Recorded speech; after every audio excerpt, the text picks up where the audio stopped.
Kanyakumari express Chhatrapati Shivaji Maharaj terminus येथून सोडण्यात यावी। मुंबई चेन्नई एक्सप्रेस तिरुनेलवेली पर्यंत वाढवावी। वंदे भारत, गरीब रथ आणि वातानुकूलित सुपरफास्ट गाड्या सुरू करण्यात याव्या। तसंच घाटकोपर येथे प्रवाशांची वाढती गर्दी लक्षात घेता विद्याविहार येथून कसारा कर्जत पर्यंत दर 15 मिनिटांनी ट्रेन सोडण्यात याव्यात। या आणि इतर अनेक मागण्यांसाठी दिल्ली येथे केंद्रीय रेल्वे मंत्रालयात सल्लागार समितीची बैठक पार पडली। सल्लागार समिती सदस्य खासदार संजय दिना पाटील यांनी या मागण्या केल्या।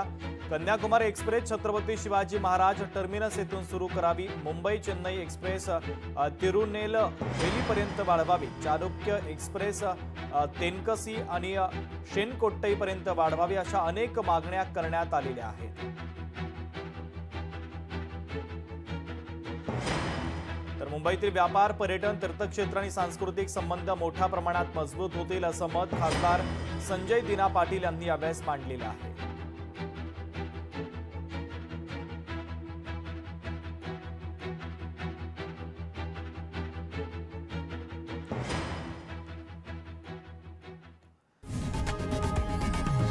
लोकशाही मराठी ऐका, पहा, जागरूक रहा।